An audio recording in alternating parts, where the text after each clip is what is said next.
Hello, hello. You're listening to the Leadership Woman podcast with me, Jill Saville.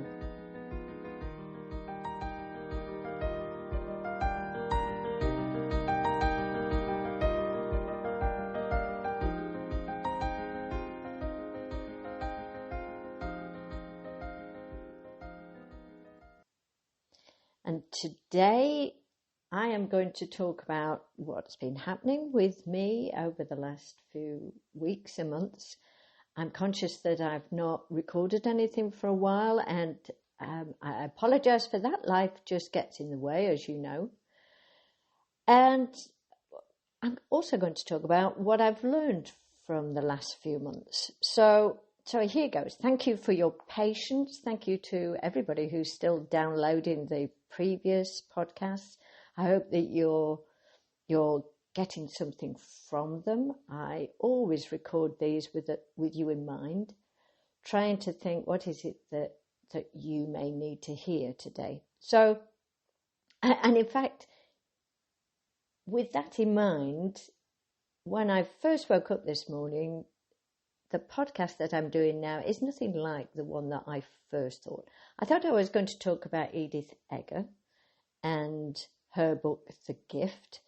And of course, I will be doing. There was a brilliant chapter that I did in the group last week, which was talking about the Nazi within all of us. And this is referring to our judge, how we judge people. And of course, this links to positive intelligence. Those of you who've done positive intelligence with me, the judge is our main saboteur. We judge ourselves, we judge other people, and certainly while I was on holiday recently, I was doing a bit of that.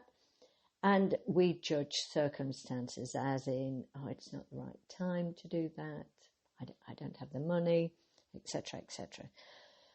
So what's been happening then? I am in the process of moving, and every few years I find that I'm in this transformational process, and this took me by surprise. After COVID, I went and spent quite a few weeks in the UK last September, and I realised that I just needed to be back there. It hit me. And so since then, I've been working out how can I do this. So I'm in the process of buying something in the UK, which is being built. That's exciting.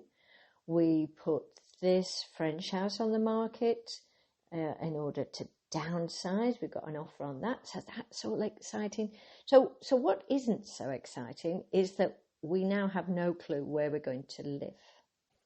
This probably puts more stress on Ron than on me. I've been in this situation before and learned from it. And I certainly try to look on the bright side. If we don't look on the bright side, then of course the stress consumes us and our saboteurs start talking to us like, what if you don't find anything? What if you do and you can't afford it? And this, that, and the other. And also thinking about the SCARF model. You remember your brain at work.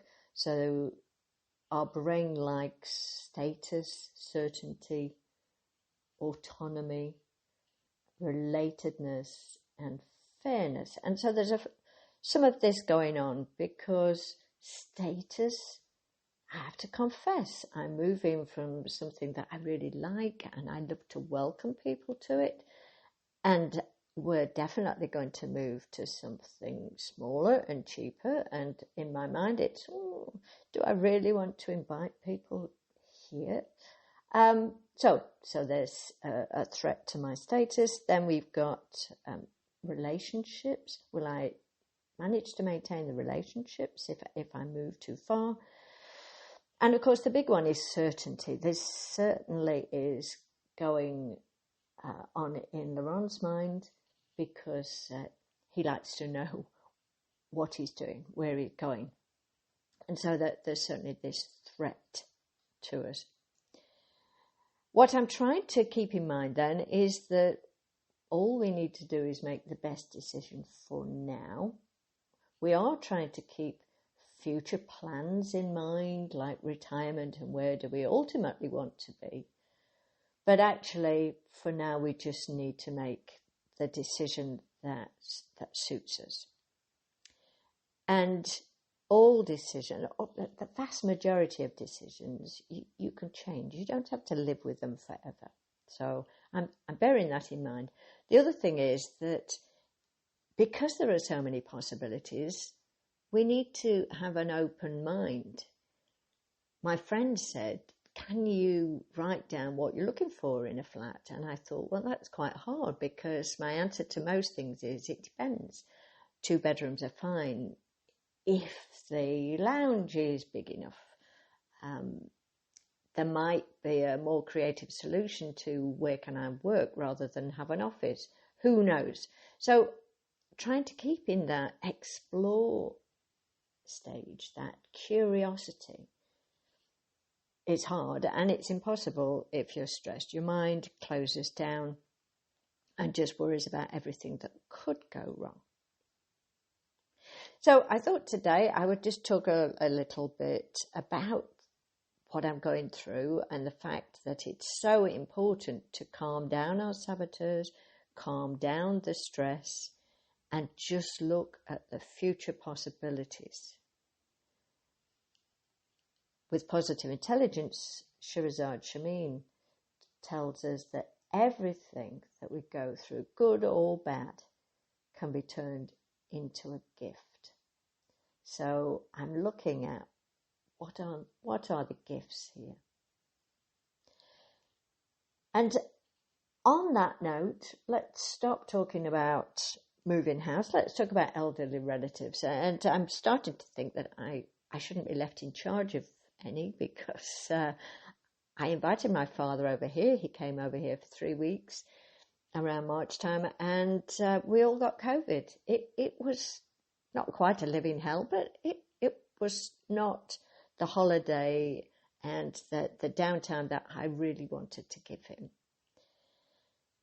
And then I went to Mallorca with my mum, my sister and my aunt, and on the last day my mum broke her wrist. And that too, we had 24 hours of could we get her on a plane?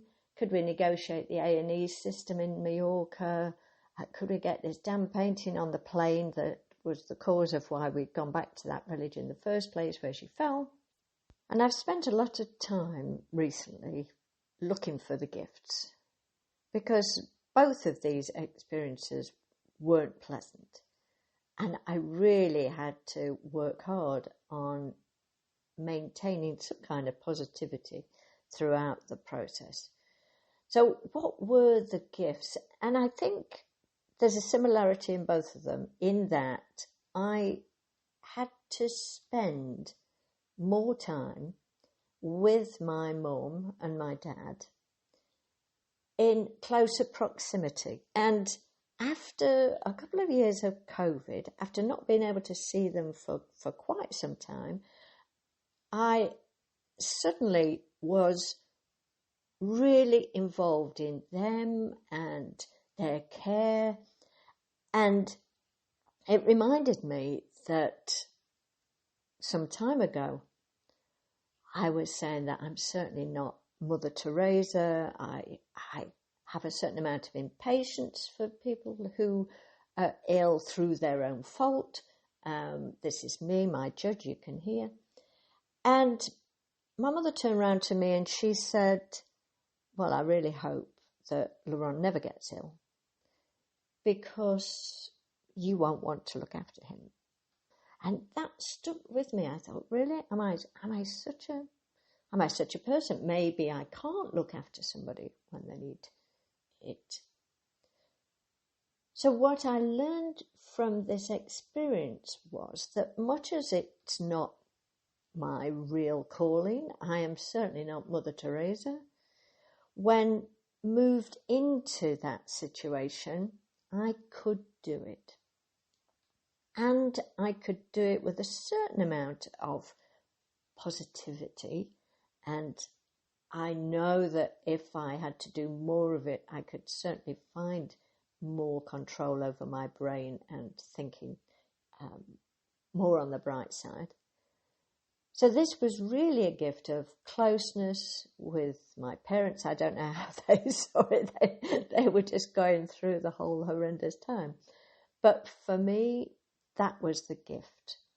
I learned more about me, that I could do things.